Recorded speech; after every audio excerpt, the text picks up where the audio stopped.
This is Billy. Billy just had his second birthday and will be moving out of his home and into the custody of the state. Billy's mom and her boyfriend are struggling.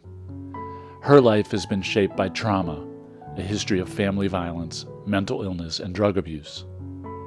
Soon, Billy's mom will be in court.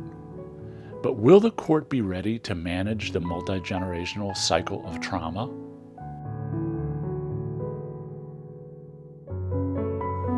How can we change the trajectory for Billy and his little brother and the other 6,000 abused and neglected children under age 3 in Florida that need a stable, nurturing, permanent home? As the opioid epidemic impacts families like Billy's, courts must find new solutions to complex problems. In Florida, early childhood courts, also known as baby courts, are making a huge difference in addressing families' root problems and interrupting the multi-generational cycle of adversity. I think that's an amazing opportunity for a lot of our families to help them not only with the substance abuse, which has become a major epidemic, but also help get more to the underlying issues involving trauma and mental health concerns that have brought these parents to where they are. Judges are learning the science of how trauma impacts the developing brain. If you take children who are raised in an environment that is environmentally deprived, fewer colors, fewer pictures, fewer sounds, fewer smells, fewer interactions with human beings, less touch, their brains will be smaller. In fact, we look at the CAT scans on some of these kids or the MRIs on these kids, and the neuroradiologists who know nothing about these kids really, they hold it up and they go, this looks like an Alzheimer's brain. But they don't have Alzheimer's, they just didn't have the experiences that grow the brain. So that if you really want to help organize a child's brain, you need to get to it early in life. If you provide the same kinds of experiences for the same period of time when somebody's 10, you won't have the same impact as you would if you did that when they were 2. I have learned that 0 to 5, the first 1,000 days, is the most significant because it is the critical part of brain development. Judges are also understanding that both Billy and his mom are victims, shifting the court's focus toward therapeutic approaches to address shared trauma.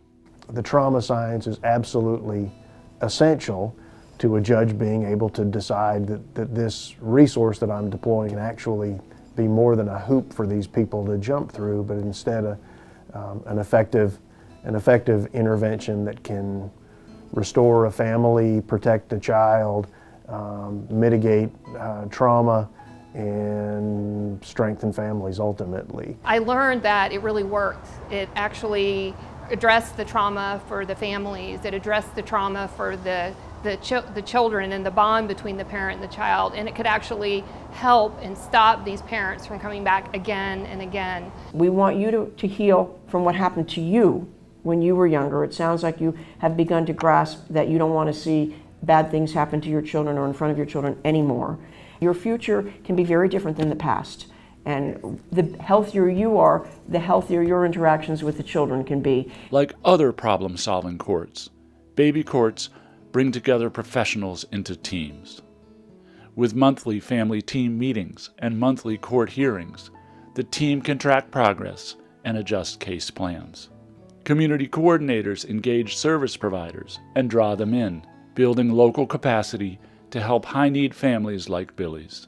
Billy's mom would get coordinated mental health and addiction intervention, while her boys will get quality childcare so they're ready to succeed in school. When everyone is working together, the family is more likely to get what they need. The amount of support that we're able to afford these families through a community coordinator who understands what early childhood court is about, that has made a huge difference. Parents like Billy's mom and her boyfriend need a lot of support to change. Specialists like infant mental health therapists use evidence-based interventions such as child-parent psychotherapy or CPP to address the needs of both generations.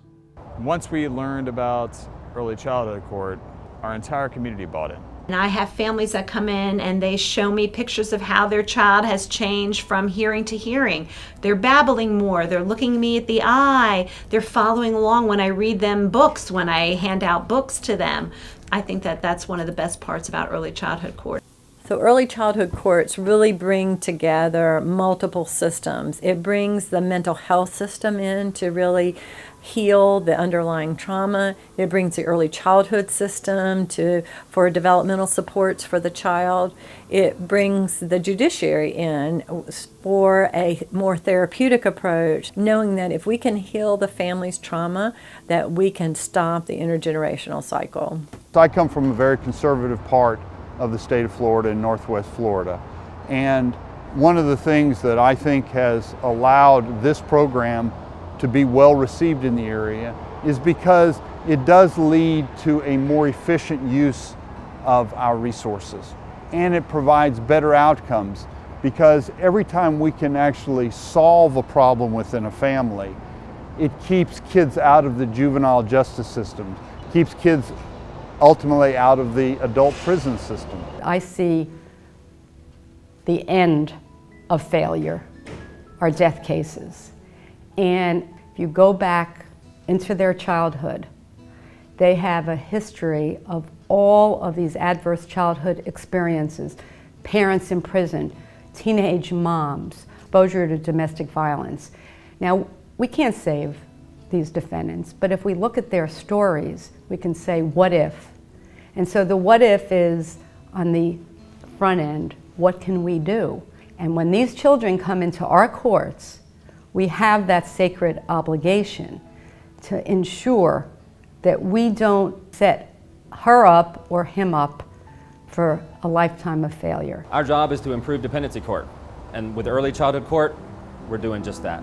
Can you imagine breaking that cycle where you have a child who's brought up, who does have healthy attachments, who feels loved, who's experienced much less adverse childhood events because of the parents' experience in this program, and how much better prepared they are when they show up at school and later on in their teen life.